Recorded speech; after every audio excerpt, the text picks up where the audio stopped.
Hi, my name is Hannah Moule. I am the founder of Rural Planning Co. My husband and I have also built our small farm from scratch, and we get lots and lots of questions about how we've done it, what the planning process was, the loops and hurdles that we went through and jumped over. And so I thought I would do a short video just sort of showing you some of the photos of how we started, how we went along the process and so on. So just to give you sort of a brief bit of background, I come from a farming family in Worcestershire. In fact, we've been farming here since about 1580, so I feel very embedded in farming in and around the local area. My father is a fruit grower from Hartlebury in Worcestershire, and so he grows cherries and asparagus on the sandy soils up there. I went to Harper Adams. I did a course in land management. Somehow, miraculously, I did get a degree at the end of the 4 years and qualified locally. I worked for a firm called McCartney's who run the local livestock markets, and I qualified as a chartered surveyor through there 20 years ago now, frighteningly. And then in 2010, I set up my own business, and we specialise in rural planning. My husband is, or was actually now, a cider apple contractor. So he'd done that for a long time, and he'd got an established business running his contracting gangs. And but neither of us had got a sort of family farm to return home to. But we both very much felt that it was in our blood. We wanted to raise our own children in the same ways that we were brought up.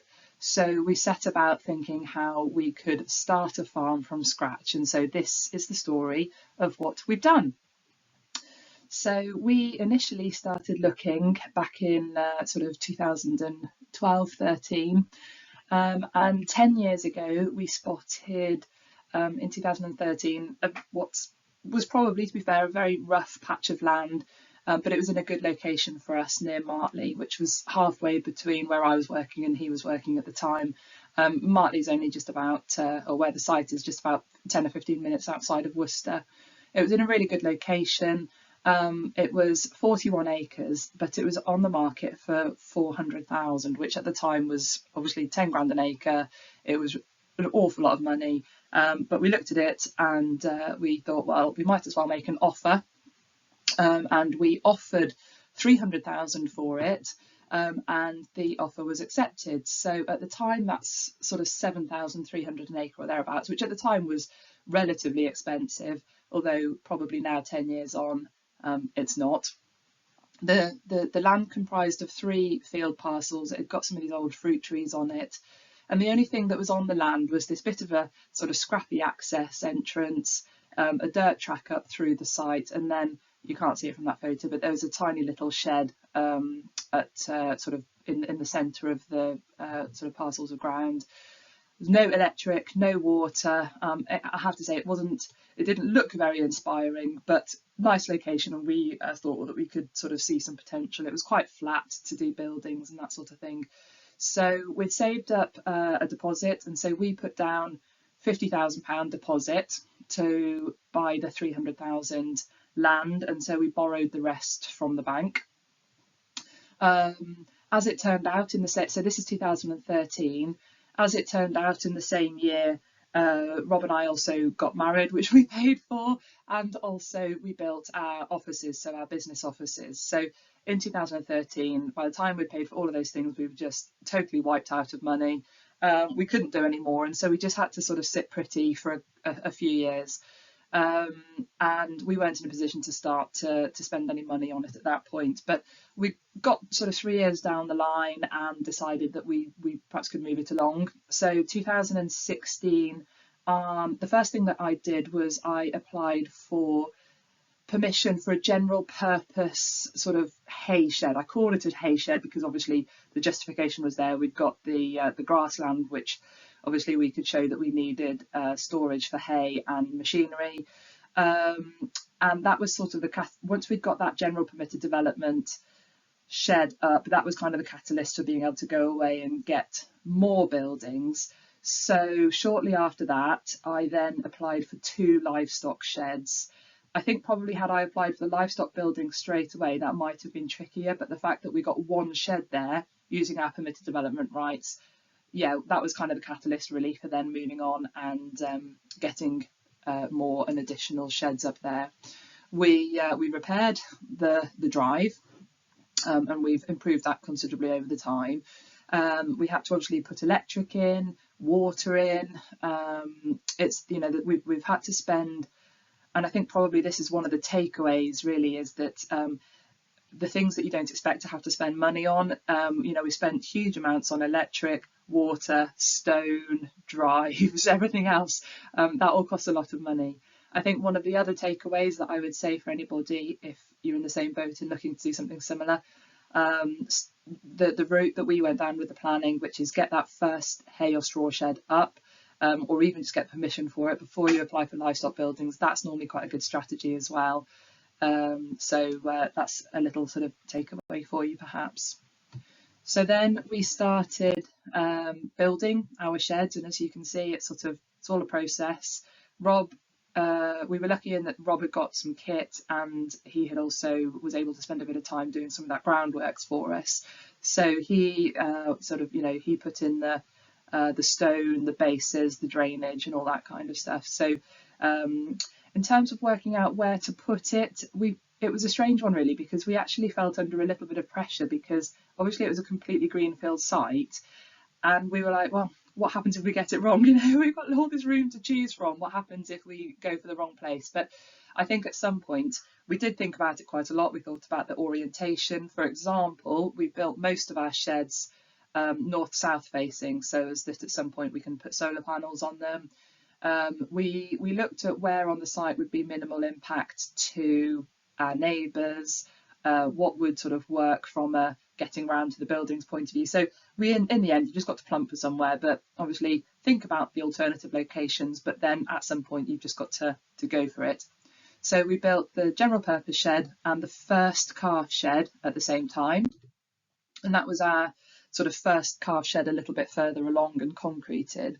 So that little green shed at the back, that was what was here before, and obviously the rest of it was just completely greenfield. So yeah, first calf shed and straw shed. Now that was enough. So that the calf shed, and we had got permission for a second calf shed. Oh, that's the other good useful thing to know, is when you're applying for planning, probably call these livestock buildings. You don't need to be quite so precise as to call them calf rearing. Sometimes it's just about thinking about what you call things and how to position it for sort of path of least resistance really. So you don't necessarily need to dictate. So we just called them, I think we called them cattle sheds.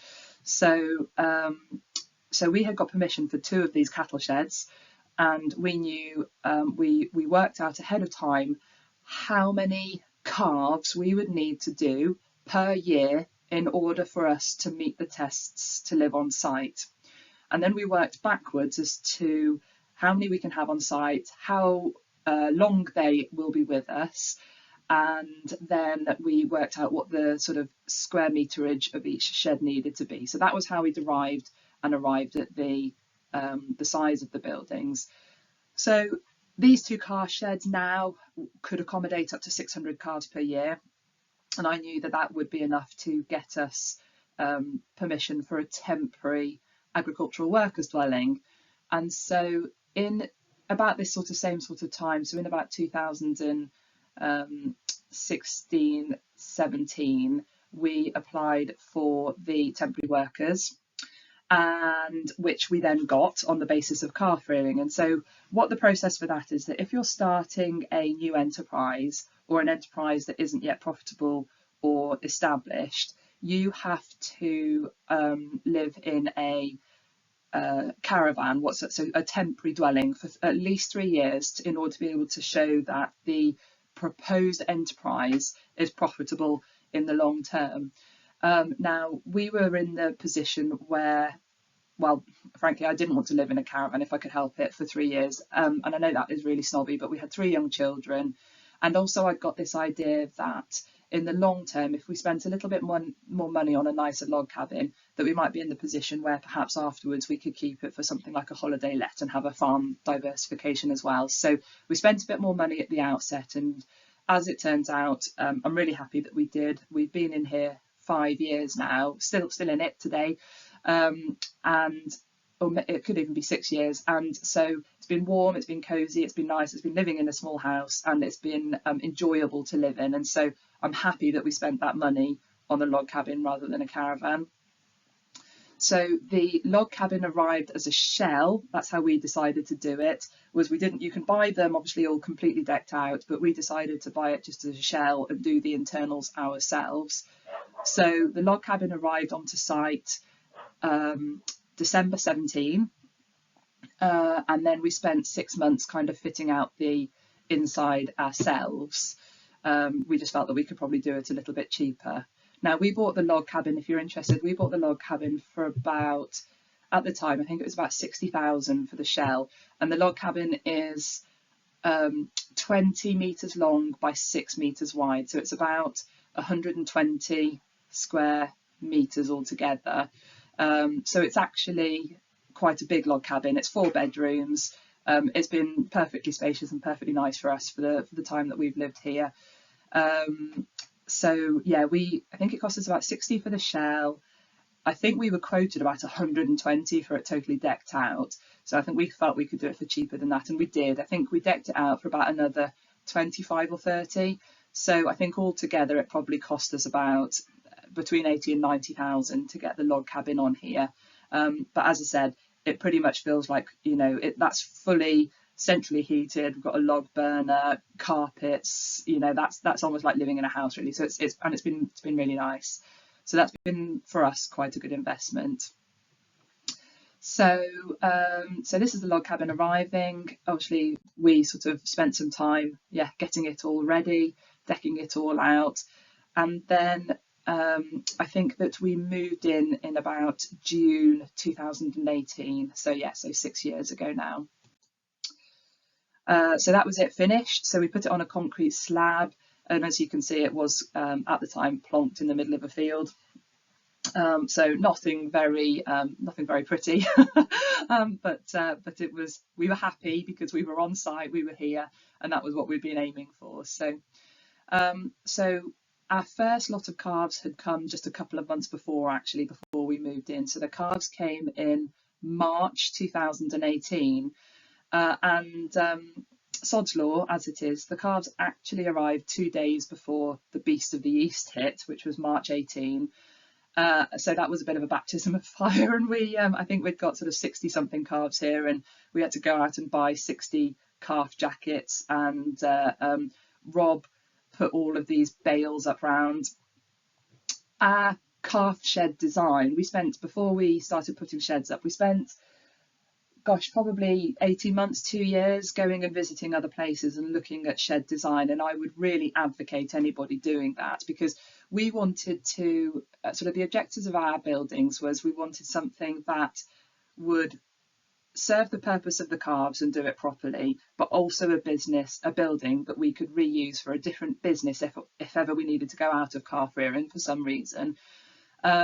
So we wanted to have them sort of multi-use. So what we actually opted for, and I won't spend the time today in talking about calf health and everything else, but basically pneumonia is the biggest problem with calves. So we decided to opt for some very open sheds. So they are basically a roof on legs, no sides to them at all. But we use these igloos, which I highly recommend for calf rearers. I think they're brilliant. They help sort of keep calves warm in the winter and cool in the summer, so as that they've got the rain off their backs, but they can regulate their temperature. So if they're they can come out into that big pen in the front, or they can go and get snuggled up in the igloos if they need to. So good system. The calf buildings for 4 years and sort of 11 months of that we've been here work. Unfortunately, the first week we ever had them, this snow hit, and we had to basically just build a bale wall to stop all the snow coming in. We've never had a problem since. It just happened to be in that first week. But so then we've spent the first year or so refining our systems. We've been working with Meadow Quality ever since we started, and we've now sort of refined the contract and refined our offering and how we're rearing. So that's sort of what we spent the first 12 months or so doing.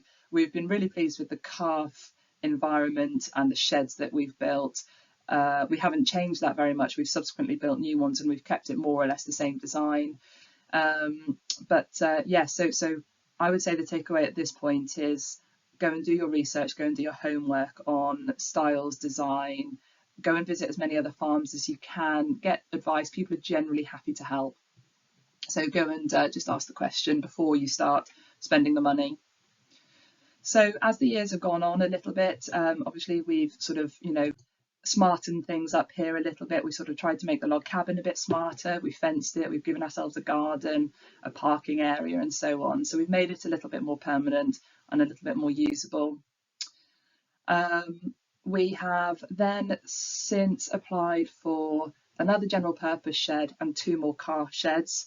So how that worked was after 2 years of running just that one calf shed, we decided for a number of reasons that a better system would be to have 2 milk sheds with sort of baby unweaned calves and then 1 central weaned calf shed where we would, so we'd have the baby calves on the outside.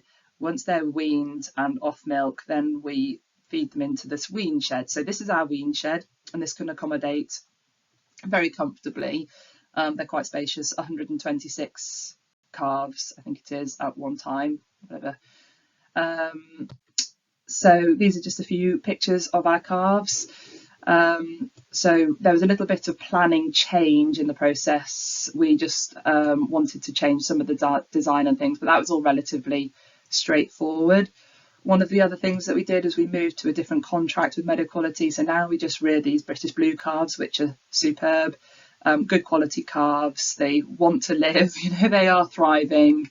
They love this kind of group system of being reared in this group system.